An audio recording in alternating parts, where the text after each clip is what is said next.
योग दर्शन कक्षा में आप सभी का स्वागत है। तो परिणाम एकत्वाद वस्तु तत्वम, इस पर इन्होंने ये बात बताई कि प्रकाश की स्थितिशील जो गुण हैं उनमें ग्रहणात्मक शक्ति भी है, ग्राह्यात्मक शक्ति भी है और गृहीत शक्ति भी है। तो ग्रहणात्मक शक्ति का ही ग्रहणात्मक स्वरूप जो है गुणों का, उनका एक परिणाम होता है वो श्रोत्र इंद्रिय और बाकी सब इंद्रियां। और ग्राह्यात्मक जो स्वरूप है गुणों का, उनका एक परिणाम होता है वो शब्द विषय। शब्द विषय, शब्द स्पर्श रूप रस गंध सभी। और उन शब्दादियों का जो है, जो मूर्ति समान जातीय हैं, उनमें एक परिणाम होगा वो पृथ्वी परमाणु होगा। स्नेह समान जाति वाले जो हैं उसका परिणाम होगा वो जल होगा। इसी प्रकार से औष्ण्य समान जाति वाले हैं, उनका जो परिणाम होगा वो अग्नि होगा। इसी प्रकार से प्रणामी जातीय समान जाति वाले जो है ना परमाणु हैं, उनका एक परिणाम होगा वो वायु होगा। और अवकाश दान समान जाति वाले जो परमाणु हैं उनका एक परिणाम होगा वो आकाश होगा। तो ये सब एक एक विकार आरंभ है, विकार एक एक विकार है, एक एक परिणाम है, इसलिए एक एक वस्तु अलग अलग है, पृथक पृथक है।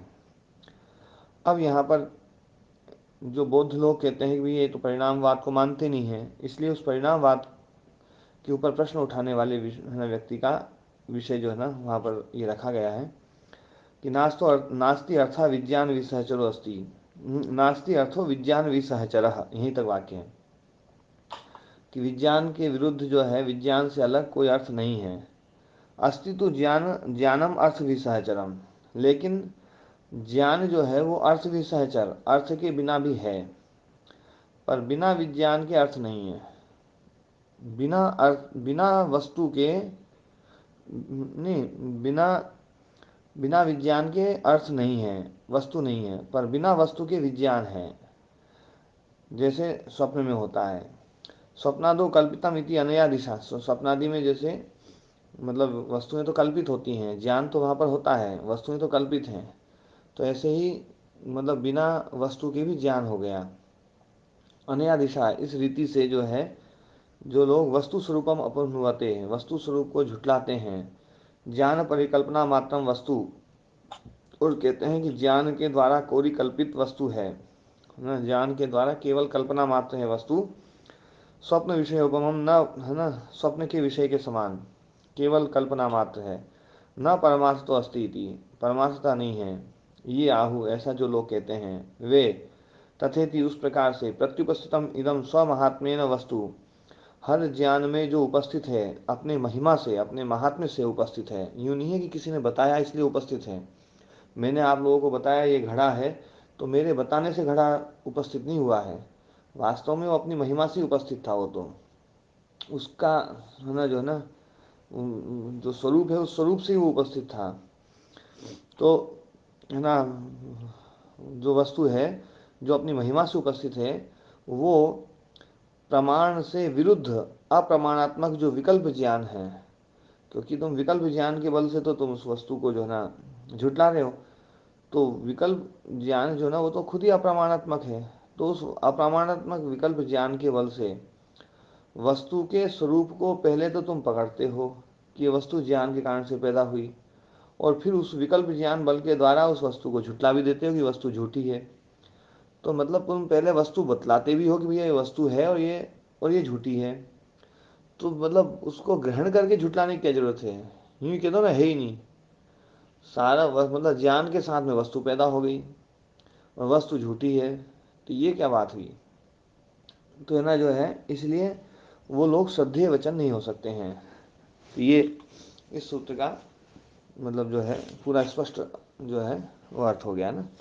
इसमें कोई शंका तो नहीं है। हाँ जी, प्रणाम जी आयुष्मान। मुकेश जी, इसमें कोई शंका तो नहीं रही। हाँ जी, अब अगला सूत्र। कल मैंने वो बतलाए थे है ना जो है संबंध, उन संबंधों को ध्यान रखना है। ये संबंध जो है ना काम आएंगे, है ना। कारक कार्य संबंध, कार्य कारक संबंध जो है, जापी जापक संबंध है, व्यंग्य व्यंजक संबंध है, ये 3 संबंध बताए थे। तो उन संबंधों को ध्यान रखना ना, क्योंकि वो आगे भी जरूरत पड़ेगी वो।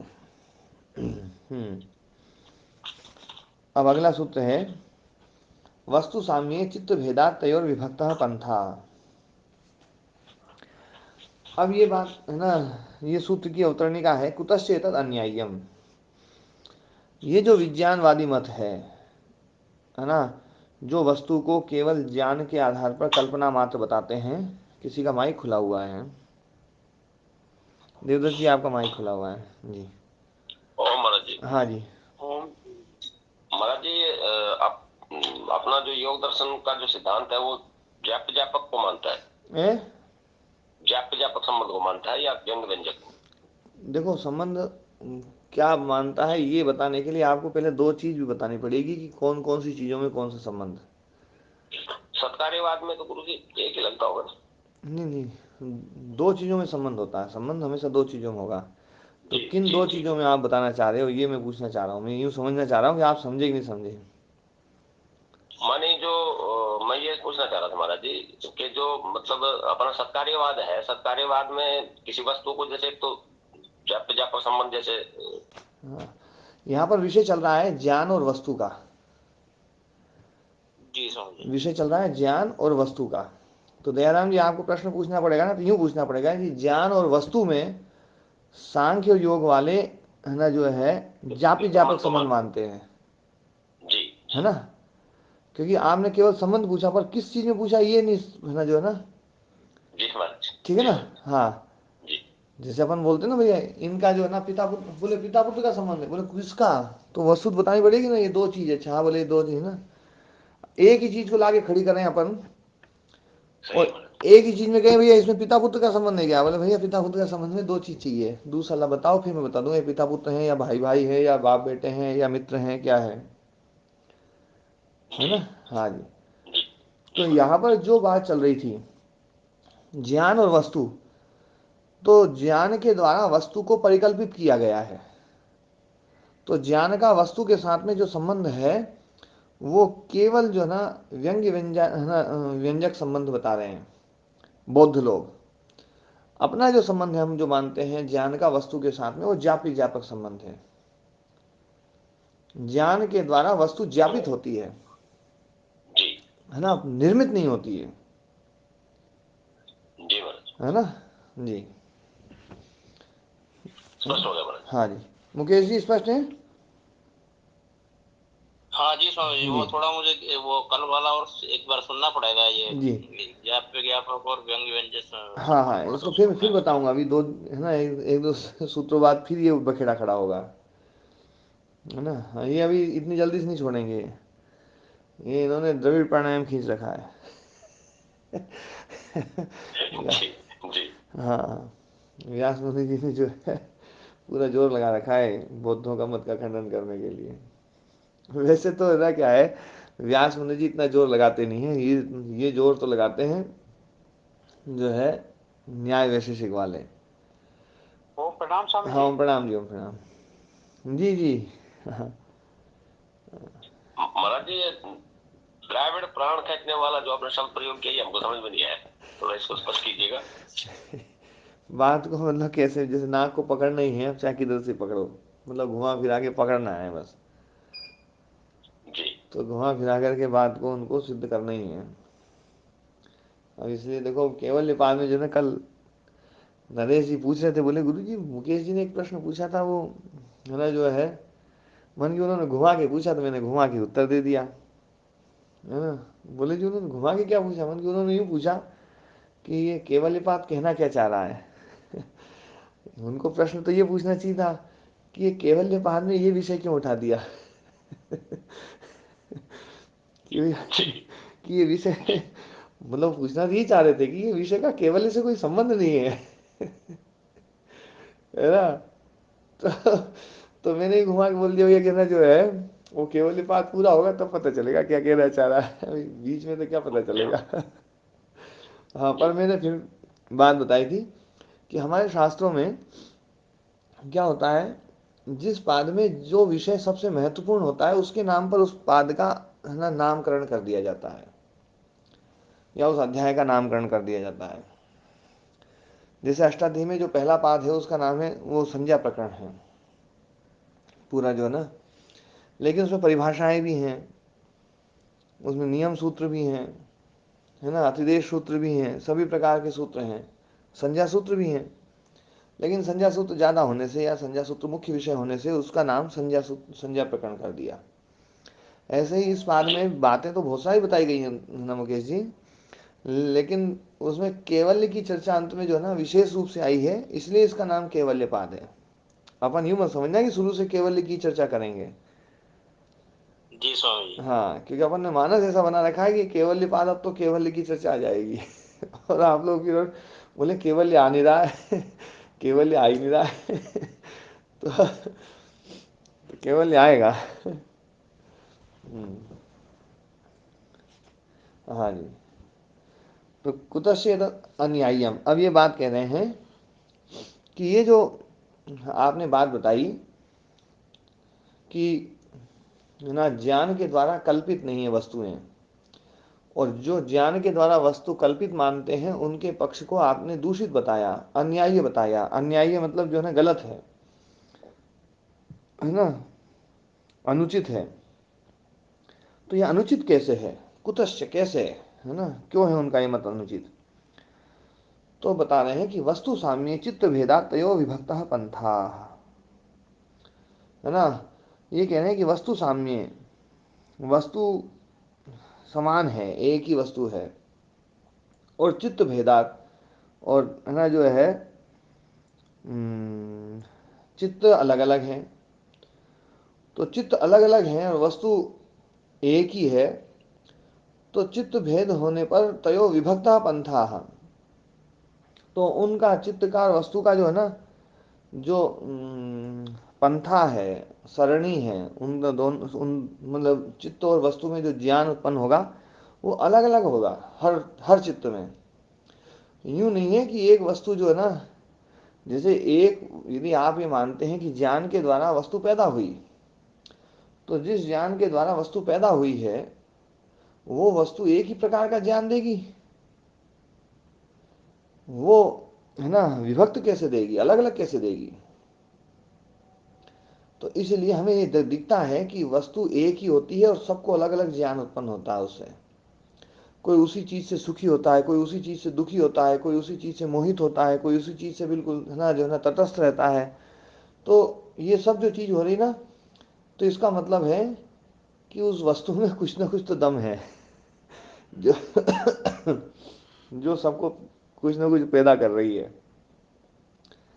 तो ये बात जो है ना यहाँ ये सिद्ध करना चाह रहे हैं कि वस्तु वास्तव में है, ज्ञान के द्वारा परिकल्पित नहीं है, उसकी अपनी सत्ता है। तो ये वस्तु की सत्ता को स्थापित करने के लिए ये सूत्र बनाया इन्होंने। अब इसका देखो व्यास भाष्य पढ़ते हैं।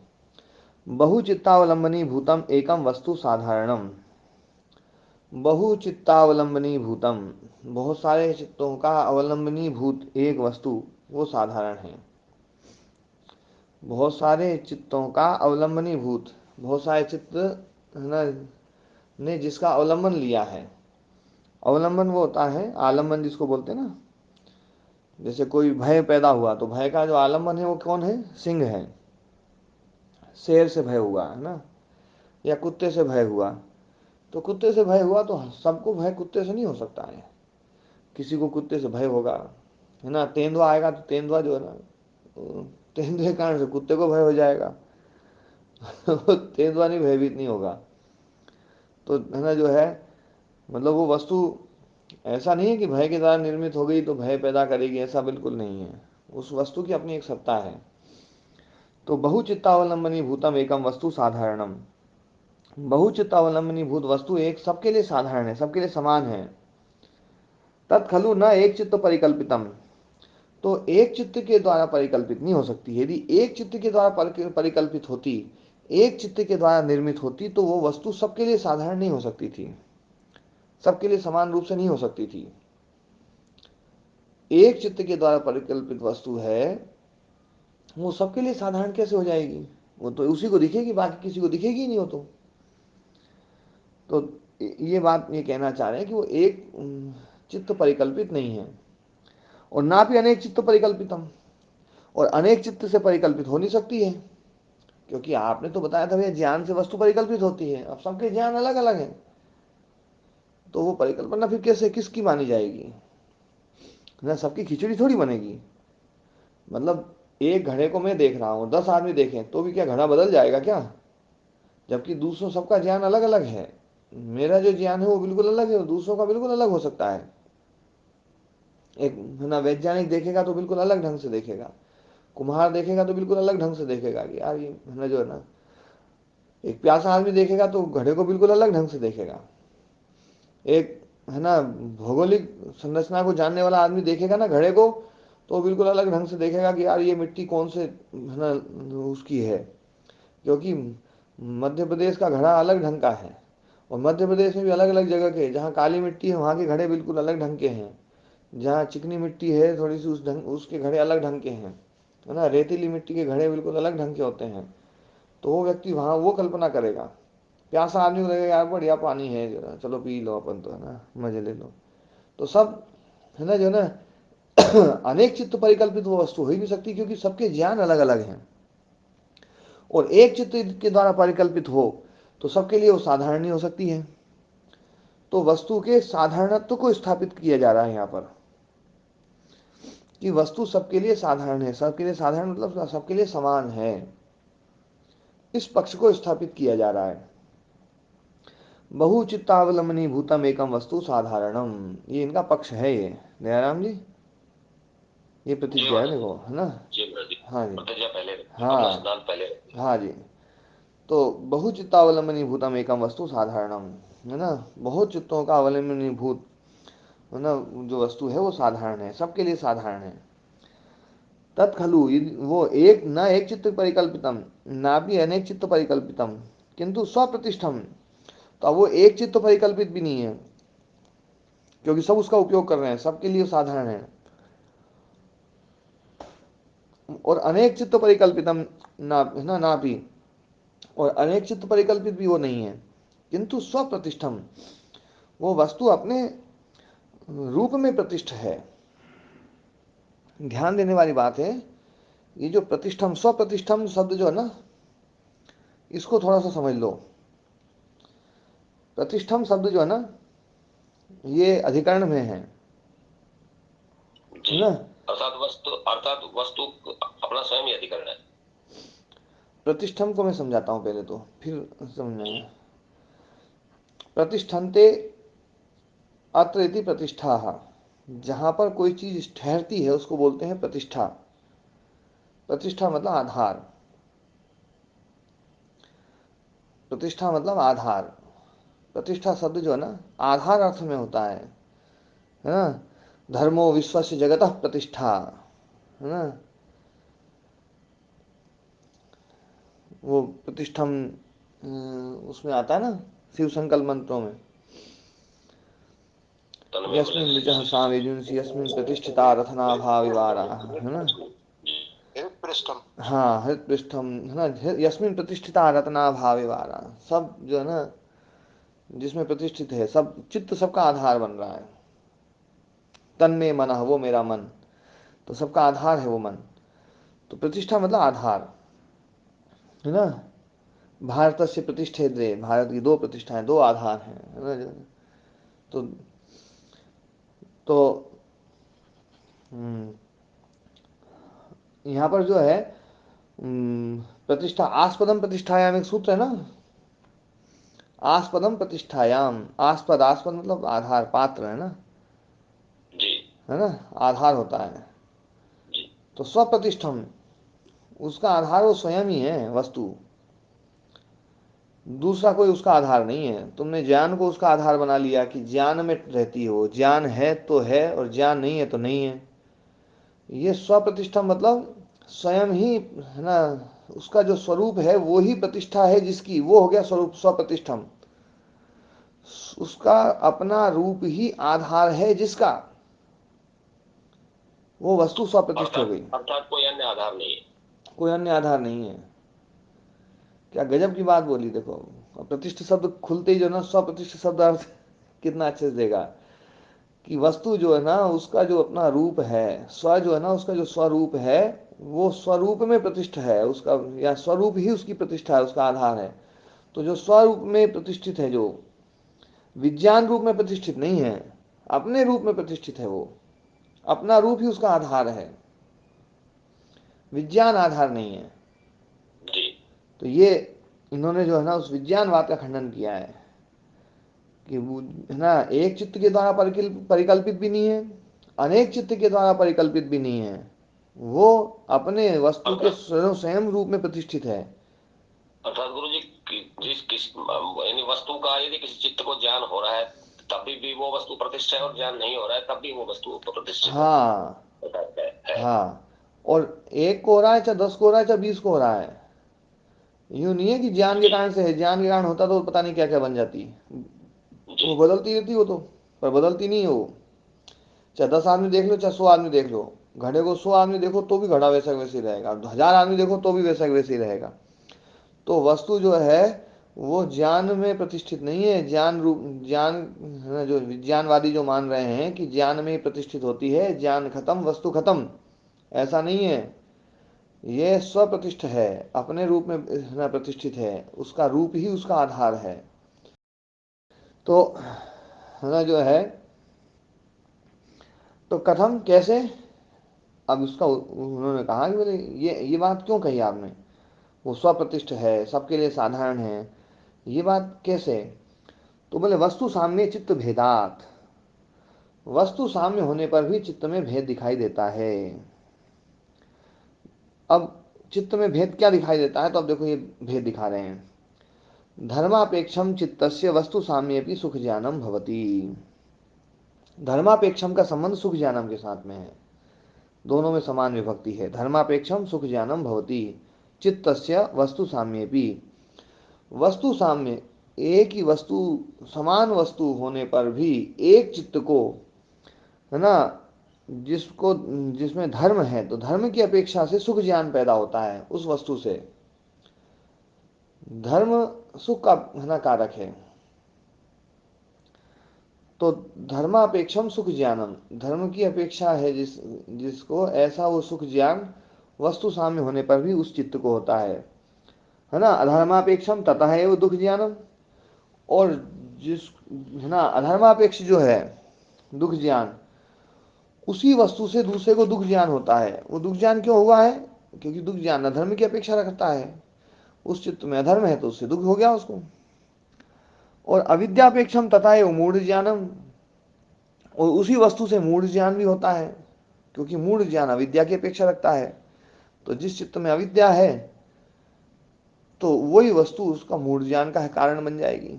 समान वस्तु है, वस्तु एक ही है, एक ही वस्तु मूढ़ ज्ञान पैदा कर रही है, सुख ज्ञान पैदा कर रही है, दुख ज्ञान पैदा कर रही है, और चौथी चीज भी पैदा करेगी।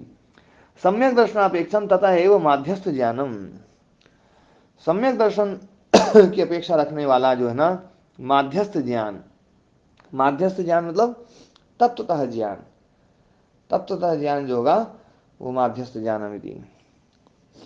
दयानंद जी सूत्र को मैं ना आपने कई बार पढ़ा होगा, आज मैं एक नई व्याख्या सूत्र की बताऊंगा।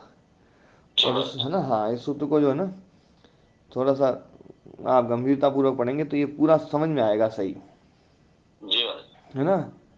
जी शब्द काफी कठिन लग रहे हैं ना इसके। ए? धर्म अपेक्षा शब्द भी काफी कठिन लग रहे हैं ना, धर्म की अपेक्षा हाँ फिर ये, अधर्म की। हाँ तो ये जी। इसका जो है ना, इसमें क्या करना है बहन जी, जो धर्मापेक्षम सुख ज्ञानम, अधर्मापेक्षम दुख धर्म की ज्ञानम, अपेक्षा से सुख।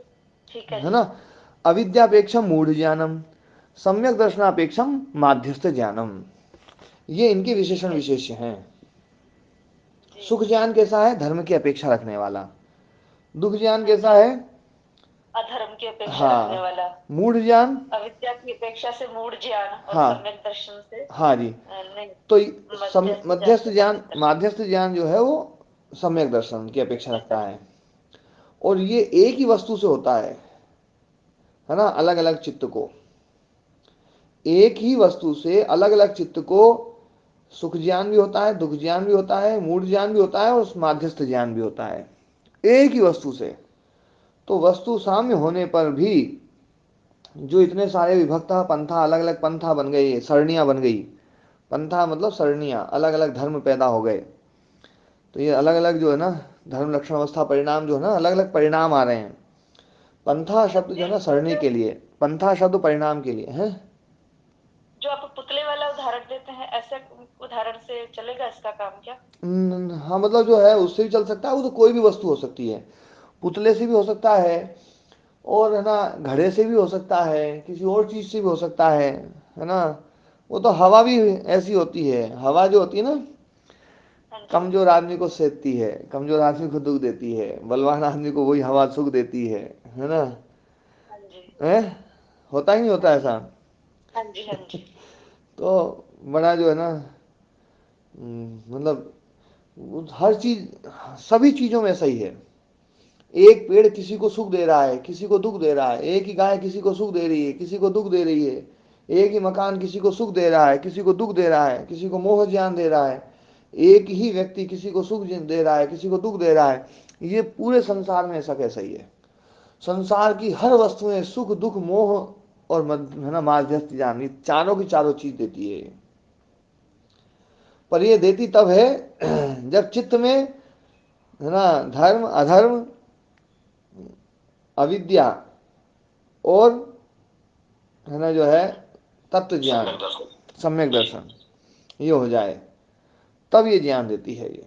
गुरु जी, माध्यस्थ शब्द का अर्थ आपने तत्व ज्ञान किया, ये थोड़ा समझ में नहीं आ रहा। हाँ, माध्यस्थ मतलब बिल्कुल इन सबसे अलग, इन सबसे मत जो ना, न वो सुख मैं देखेगा, न वो दुख देखेगा, और न वो मोह देखेगा, जी।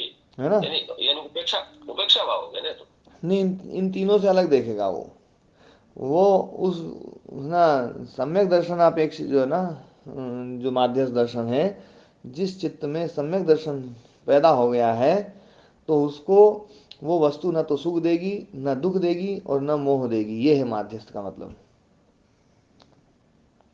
जी। हम्म। जी महाराज। हम्म। तो तो महाराज जी सुख दुख और मूढ़ता तीनों नहीं देगी तो उसको फिर तत्व दर्शन कैसे कहें? हाँ, उसको तत्व ज्ञान हो जाएगा कि वास्तव में ये जो है ना, ये मेरे चित्त के कारण से ये ज्ञान हो रहा था ये ये जितना भी हो रहा था, ये मेरे धर्म अधर्म और अविद्या के कारण से ये है ना ज्ञान हो रहा था। और ये मैं इस वस्तु का मान रहा था, ये वस्तु का नहीं ये मेरे, ये सब कुछ। अर्थात वस्तु का एक प्रकार से अस्तित्व हटा दिया फिर। नहीं नहीं, वस्तु का अस्तित्व नहीं हटाया, वस्तु के कारण से जो प्रभाव हो रहा था उस प्रभाव को हटाया जी। है ना, वस्तु को नहीं हटाया है। काफी काफी गंभीर बात है जी, थोड़ा सा हाँ, जरा समझ में थोड़ी अच्छे से नहीं आ रही। ये अभी मैं थोड़ा इसको इसको। ये सूत्र समझाऊंगा ही ना, ये तो अभी अभी मैं पहले जी भाष्य जी की पंक्तियां पढ़ रहा हूँ, है ना। ठीक ये है महाराज। अब ये कह रहे हैं कि एक ही वस्तु किसी को सुख ज्ञान दे रही है, किसी को दुख ज्ञान दे रही है, किसी को मोह ज्ञान दे रही है, किसी को माध्यस्थ ज्ञान दे रही है। तो ये कैसे, है ना, मतलब है ना, ये कैसे हो सकता है यदि उसको हम ज्ञान के द्वारा परिकल्पित माने, जबकि एक ही वस्तु दे रही है और सब में अलग अलग ज्ञान पैदा हो रहा है, तो सबका अलग अलग परिणाम है। तो सबका अलग अलग परिणाम है, तो ये जो ना, ये परिणामवाद को स्थापित कर रहे हैं, परिणामवाद को स्थापित कर रहे हैं कि परिणाम होता है एक ही वस्तु के कारण से। देखो चित्त परिणामित हो रहा है अलग अलग जो है ना, तो वस्तु सबके लिए समान है, सबके लिए साधारण है, और सबके लिए साधारण होने पर भी ये जो है ना विभक्ता पंथा, विभक्ता पंथा मतलब विभक्ता अध्वा, अध्वा मतलब धर्म परिणाम, धर्म लक्षण अवस्था परिणाम, उसमें अध्वा जो है ना लक्षण परिणाम अध्वा के लिए ही है। यहाँ पर पंथा शब्द का प्रयोग कर दिया है, तो सबके लिए विभक्त है, अलग अलग है। तो इससे पता चलता है कि वस्तु जो है ना साधारण है सबके लिए, और वस्तु जो है ना ज्ञान के द्वारा परिकल्पित नहीं है। ज्ञान के द्वारा परिकल्पित होती तो एक ही वस्तु से ये इतने सारे ज्ञान पैदा नहीं हो सकते थे। अब ये कह रहे हैं कस्य तच्चित्तेन परिकल्पितम। अब ये प्रश्न पूछ रहे हैं उस, है ना, बौद्ध से, है ना, सांख्यवादी लोग जो ना, योग दर्शनकार, कि कस्य तच्चित्तेन परिकल्पितम। तत् मतलब वह वस्तु, तत् को इधर से निकाल दो बीच में से, क्योंकि ये कस्य तच्चित्तेन, कस्य का संबंध चित्तेन के साथ है। तो तत् वस्तु, वह वस्तु, कस्य चित्तेन परिकल्पितम, किस चित्त के द्वारा परिकल्पित है। वो वस्तु किसके द्वारा, किस चित्त के द्वारा परिकल्पित है। एक इसका चित्त, अन्वय ऐसे अन्वय करें महाराज जी, कस्य चित्तेन तत्वस्तु परिकल्पितम। हाँ, तो वो वस्तु किस चित्त के द्वारा परिकल्पित है। जो चित्त जो है ना, चार चित्त, चार लोग हैं यहाँ पर, और चार लोग हैं और चार चित्त हैं, और एक ही वस्तु से ज्ञान हो रहा है। अब ये किस चित्त के द्वारा परिकल्पित है ना। न च अन्य चित्त परिकल्पितेन अर्थेन अन्यस्य चित्तोपरागो युक्तः। अन्य चित्त के द्वारा जो परिकल्पित वस्तु है, वो, उसका उपराग अन्य चित्त से कैसे हो सकता है। वो अन्य चित्त से उपरक्त कैसे होगी, है ना। एक, माने एक चित्त के द्वारा कोई वस्तु परिकल्पित है तो वो दूसरे चित्त पर अपना प्रभाव कैसे डाल सकती है। हाँ, मतलब क्योंकि अन्य ज्ञान होता। परिकल्पित बनाया गया है, ज्ञान के द्वारा परिकल्पित वस्तु माना गया है, तो किस चित्त के ज्ञान के द्वारा परिकल्पित है इसमें से, चारों में से। और वो जी वो वस्तु यदि किसी एक के द्वारा परिकल्पित है, तो बाकी तीनों को उससे जो ना, जो ज्ञान उत्पन्न हो रहा है, वो ज्ञान नहीं हो सकता है, क्योंकि उस चित्त से तो वो उपरक्त ही नहीं होगी। ज्ञान तो तब होता है जब वो वस्तु उपरक्त होती है। ध्यान देने इन्होंने वाली बात सिद्धांत है। ये रखा ना जी कि इन्होंने गुरु जी कल आपने बताया था, सिद्धांत ये रखा है कि वस्तु ज्ञान से उत्पन्न होती है, हम्म, वस्तु से ज्ञान उत्पन्न नहीं होता। हाँ, तो जी उस सिद्धांत पर ही कुठाराघात कर रहे हैं, उस सिद्धांत को ही खंडित कर रहे हैं, कि यदि वस्तु किसी के ज्ञान से उत्पन्न हुई है, तो वो वस्तु दूसरे को, है ना, दूसरे चित्त को उपरक्त कैसे करेगी, है ना। दूसरे चित्त को उपरक्त करके, और उसका, है ना, उसको सुख ज्ञान दे, दुख ज्ञान दे, है ना, मोह ज्ञान दे, है ना, माध्यस्थ ज्ञान दे, ये कैसे हो सकता है। ये जी संभव नहीं होगा, क्योंकि वो वस्तु जी उसके चित्त, उस चित्त के ज्ञान के द्वारा परिकल्पित ही नहीं है। वो तो जिस चित्त के द्वारा परिकल्पित है, केवल उसी को देगी जो भी कुछ देगी। और हमें वस्तु एक ही जी दिखाई दे रही है, और एक वस्तु, व्यावहारिक पक्ष है ये, वो एक ही वस्तु जो ना सबको है ना ज्ञान देती है। तो तस्मात, इसलिए, वस्तु ज्ञानयो ग्राह्य ग्रहण भेद भिन्नयो विभक्त पंथा। इसलिए वस्तु और ज्ञान का, वस्तु और ज्ञान का, देखो ध्यान रखना, ये संबंध जो है ना वस्तु और ज्ञान में ही चलेगा।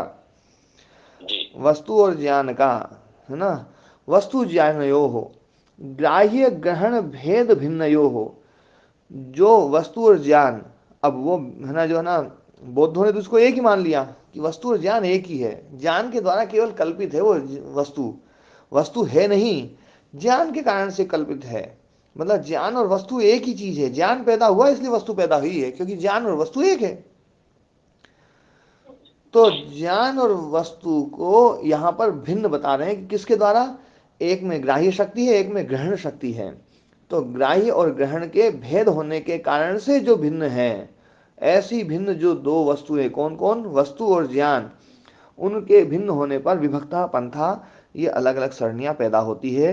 अलग अलग सरणी क्या, कि एक में सुख ज्ञान हो रहा है, एक में दुख ज्ञान हो रहा है, एक में माध्यस्थ ज्ञान हो रहा है। ये जो है ना, जो हो रहा है, ये सब अलग अलग उसमें हो रहा है। अलग अलग होने पर ही होगा ये चारों ज्ञान।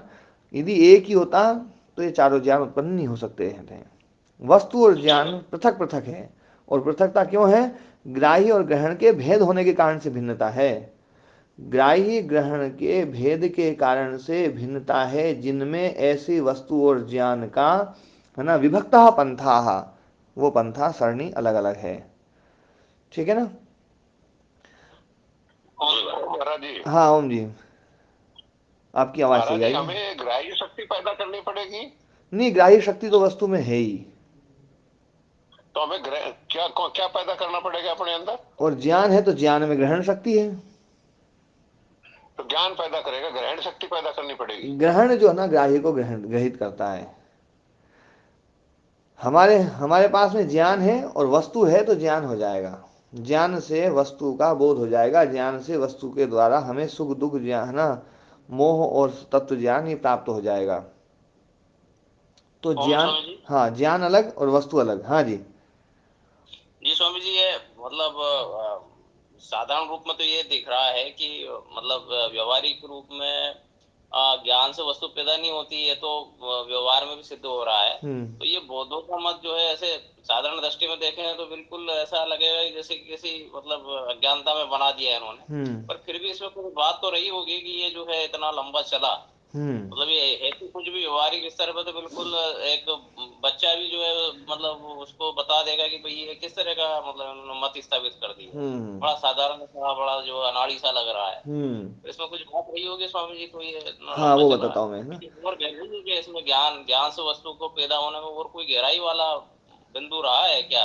हाँ मैं बताता हूँ। ये क्या है, ये मत जो ज़्यादा चला, ये मत जो ज़्यादा चला उसका कारण था एक तो इनका है ना जो स्वभाव और शील के ऊपर ये बहुत ज़्यादा जोर देते थे, है ना। शील के ऊपर बहुत ज़्यादा जोर देते थे, अहिंसा के ऊपर बहुत ज़्यादा जोर देते थे, सत्य के ऊपर। मतलब जो योग के जो साधन है ना, अष्टांग योग में जो है, उसके ऊपर ये बहुत ज़्यादा जोर देते थे। और ये ज़्यादा जोर दे करके इसको इन्होंने व्यावहारिक पक्ष में डाला। और इनका जो सैद्धांतिक पक्ष था, वो सैद्धांतिक पक्ष लोगों को ज़्यादा समझ में नहीं आता था। तो ज़्यादा लोग समझने की बात भी नहीं करते थे। लोग ये कहते थे यार छोड़ो ना, वो है ना वो बात जो ना ज्ञान के द्वारा वस्तु का भी परिकल्पित या है ना। हाँ महाराज जी, आपने, देसी भाषा में आम खा ले पेट मत गिना, देसी हाँ भाषा में बोले कहते आपने हैं को तो आम ये खा ले बात पेट समझ में मत आई गिना। गई है। महात्मा जी आए, इन्होंने कहा भैया सच बोलो, हिंसा मत करो, बढ़िया अच्छे से रहो और यूं करो। तो बोले ये बात कितनी अच्छी अच्छी बात बताई है, बनो बौद्ध अपने, इनका अनुसरण करो, ये अपने गुरु हैं।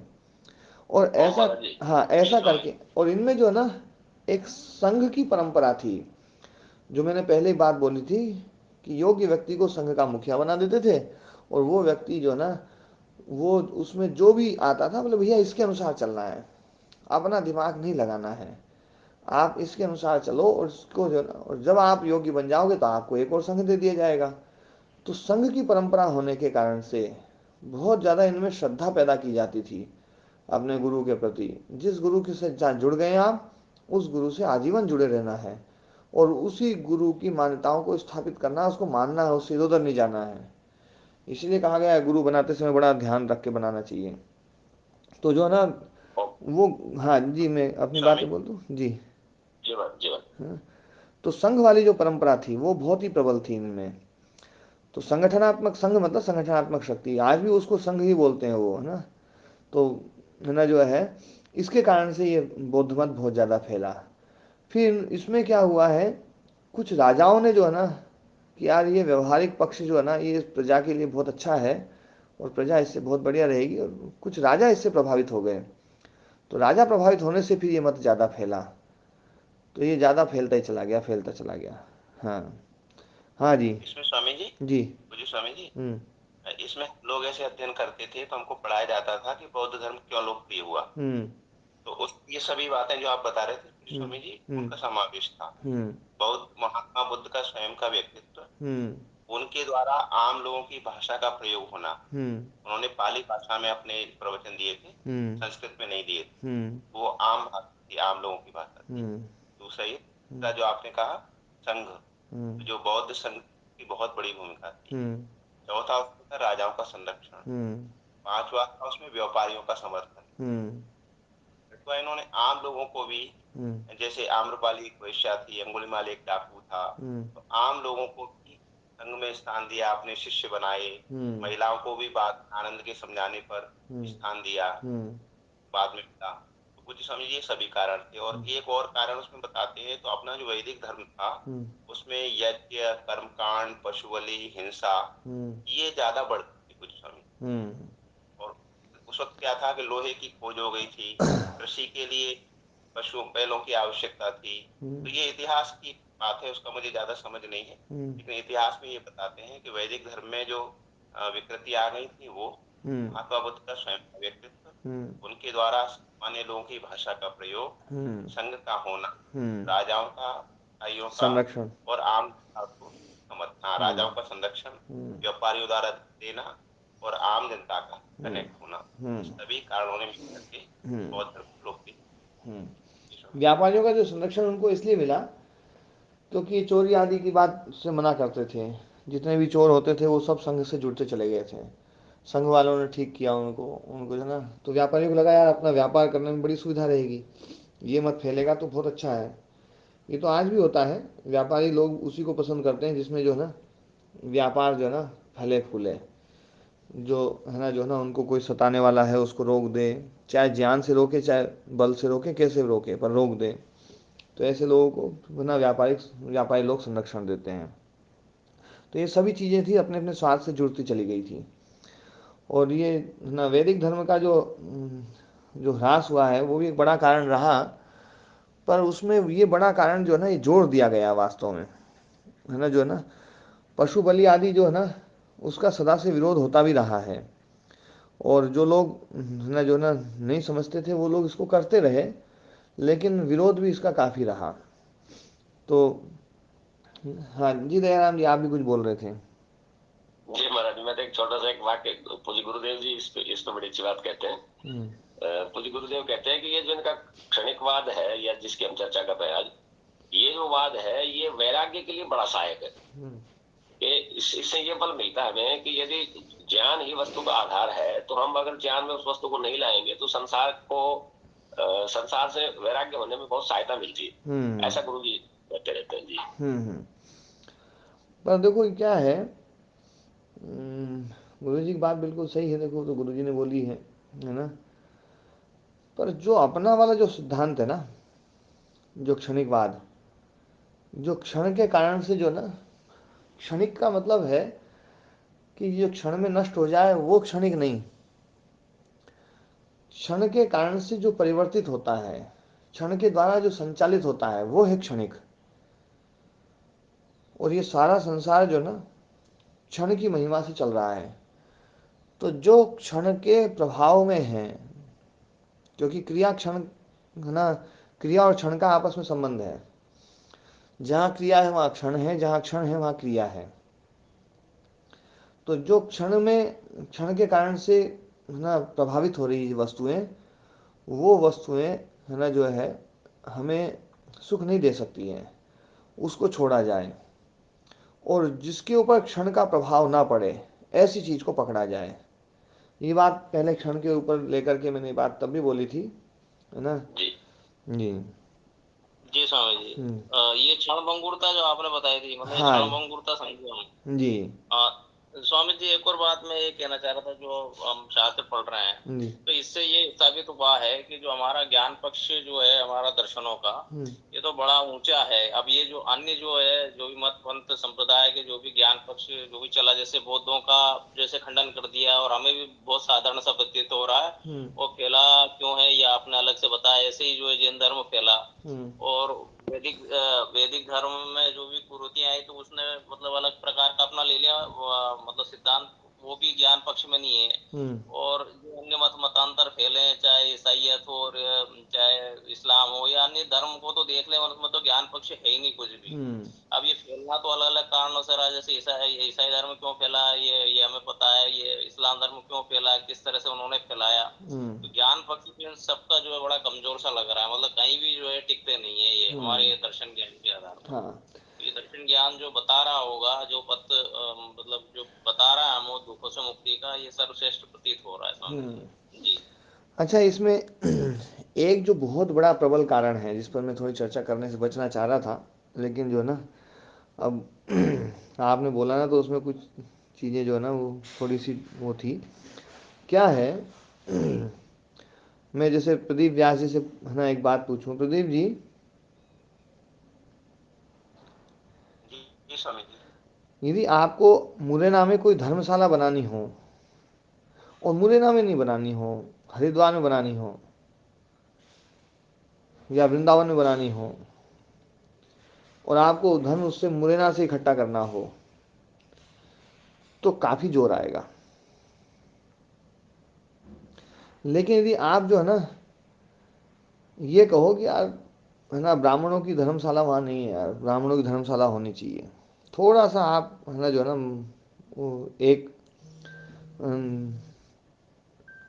दूसरे वर्ग से उस वर्ग को अलग करके छांट करके अलग हटा करके फिर आप जो है ना ये बात कहोगे, तो एक जाति का है ना, जैसे आप लोगे ना, तो तुरंत लोग जो है ना आपका सहयोग करने के लिए खड़े हो जाएंगे। ऐसा, ये बात सही है या नहीं है? पूज्य स्वामी जी ये सही है, लेकिन ये हर जाति पे अलग अलग अनुपात में सही है पूज्य स्वामी जी। हाँ हाँ, मतलब मैं अभी जो जैसे मैं बात कहना चाह रहा हूँ, बस मेरा इससे मतलब नहीं है कि मैं इसके अपवाद नहीं है, ऐसा नहीं कहना चाह रहा हूँ मैं, लेकिन ये यथार्थ है। यहाँ जितनी भी धर्मशालाएं बनी है, जो कुछ बनी है ना, मैं उसमें देखता हूँ कि लोग कितनी रुचि लेते हैं जब एक जाति की बनवा रहे हैं। और वही व्यक्ति जो है ना कोई सामाजिक काम करते हैं ना, मतलब एक आदमी जो है ना यहाँ बानसूर में एक व्यक्ति ने एक धर्मशाला बनवाई एक जाति की, उसमें करोड़ों रुपए खर्च हो गए और बहुत बढ़िया बन गई। उस व्यक्ति ने गौशाला बनवाई, उसमें किसी ने सहयोग नहीं दिया। और वही आदमी बाद में मतलब जो है ना ये कहता, बोले गुरु जी बहुत बड़ा गलत निर्णय लिया मैंने, जो है ना एक ये जाति का वो करके बहुत ही गलत निर्णय लिया। इससे मतलब जो है ना ऐसे से लोग जुड़ते तो बहुत फटाफट चले गए मेरे से, और एक है ना जाति संगठन बन गया, सब कुछ हो गया, और फिर वो गलत लोगों के हाथ में चला गया। वो धर्मशाला आज भी जो है ना गलत लोगों के हाथ में है बोले। और बोले मैं ना ये गौशाला भी यदि एक जाति की बना करके करता ना कि ये हमारी जाति की गौशाला है, तो लोग जो है ना फट दान दे देते हैं।